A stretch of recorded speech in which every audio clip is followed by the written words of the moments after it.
Justice LPN Sahdev Jharkhand के लिए लड़े और जिए। झारखंड की जनता सदा उनकी ऋणी बनी रहेगी। बेहद महत्वपूर्ण पदों पर रहते हुए भी वे कभी झारखंड को नहीं भूले। अपने स्तर से लगातार इस कोशिश में जुटे रहे कि झारखंड अलग राज्य बने। ऐसे कद के लोग बहुत कम होते हैं जो समाज के लिए लड़े और उनका साथ दे। ये कहना है झारखंड के भाजपा प्रदेश अध्यक्ष बाबूलाल मरांडी का। सीएम हेमंत सोरेन ने कहा कि न्यायिक सेवा में होते हुए भी झारखंड आंदोलन के बंधन में बंधे रहे। उन्होंने अपनी बौद्धिक ऊर्जा से इसे सींचा था। आने वाली पीढ़ियों को उनके दिखाए गए मार्ग का अनुसरण करना चाहिए। मौका था झारखंड आंदोलन के प्रणेता जस्टिस एलपीएन सहदेव की 12वीं पुण्यतिथि का। रांची के जस्टिस सहदेव चौक में आयोजित कार्यक्रम में कई दिग्गज नेता एवं रांची के सांसद संजय से एवं विधायक सीपी सिंह, आजसू सुप्रीमो सुदेश महतो, देव शरण महतो ने दिवंगत जस्टिस एलपीएन सहदेव के बारे में क्या बोल गए, सुने। सहदेव जी झारखंड के लिए लड़े, झारखंड के लिए जिए और झारखंड की जनता सदैव उनका ऋणी बना रहेगी।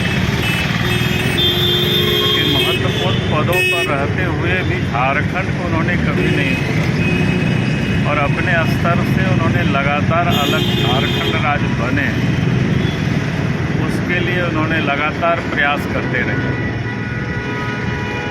खास करके जो महत्वपूर्ण पदों पर बैठे हुए लोग बहुत कम होते हैं, फिर समाज के साथ जुड़ करके और फिर लोग आंदोलन करें। एक ऐसे व्यक्ति जो अपने पद की चिंता न करते हुए और झारखंड की लड़ाई में भाग लिया, ऐसे महापुरुष को हम लोग हर पुण्यतिथि और जन्म तिथि पर श्रद्धा सुमन अर्पित करके और अपने आप को गौरवान्वित करने का काम करते हैं। आज 12वीं पुण्यतिथि है, हमारे बीच नहीं है, लेकिन जो मार्ग झारखंड वासियों को दिखाए गए हैं वो झारखंड वासियों के लिए एक पदचिन्ह छोड़ गए हैं। आप उस पदचिन्ह पर चलें।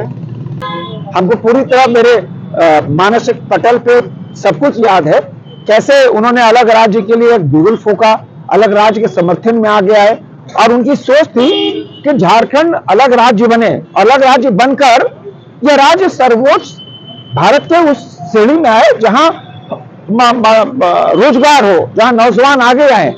आज झारखंड 23 साल का हो गया है, किंतु जस्टिस एलपीएन सहदेव की सोच आधी पूरी हुई है, अलग राज्य बना है, लेकिन उनकी सोच थी नौजवान आगे आए, रोजगार बढ़े और झारखंड सर्वोच्च राज्य में आए। झारखंड आंदोलन को बौद्धिक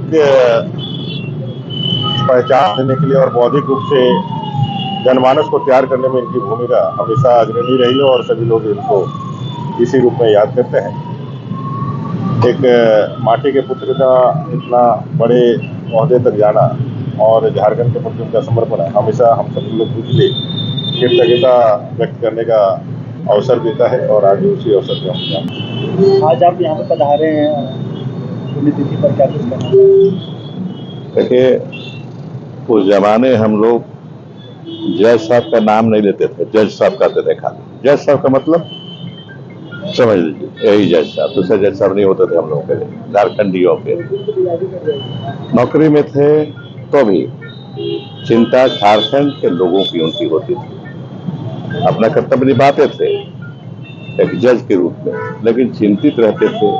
चिंता होती थी झारखंड के मूलवासी आदिवासियों की और बराबर सोच रहती थी कि कैसे शोषण से मुक्त हो झारखंड, यहाँ के लोग खुशी से रहें, यहाँ समृद्धि का उपयोग करें, ये लगे रहते थे। झारखंड आंदोलन का जब भी चर्चा होगा, हमारे सहदेव जी का नाम कभी भुलाया नहीं जा सकता है। झारखंड आंदोलन को गति देने में जो बौद्धिक रूप से जो प्रमुख लोग खड़े हुए, उनमें से ये आगे थे सबसे, और इन्होंने इनके आने से एक बौद्धिक रूप से जो तैयारी हमारी थी अलग राज्य का जो संघर्ष था उसको बल मिला है। पूरे देश में इकलौता ऐसा है कि जो एक न्यायाधीश होकर के झारखंड आंदोलन के न्याय के लिए सड़क पर आए। हम क्योंकि उनके साथ रहे हैं, उनके साथ आंदोलन में साथ में रहे, उनसे प्रेरणा मिलती है और एक बौद्धिक ऊर्जा मिलती है। तो आज का दिन हमारे सहदेव जी की पुण्यतिथि है और इस झारखंड को संभालने का काम उन्होंने किया है। आज पूरा झारखंड उनको स्मरण करता है। आज हमारी सच्ची श्रद्धांजलि सहदेव जी को।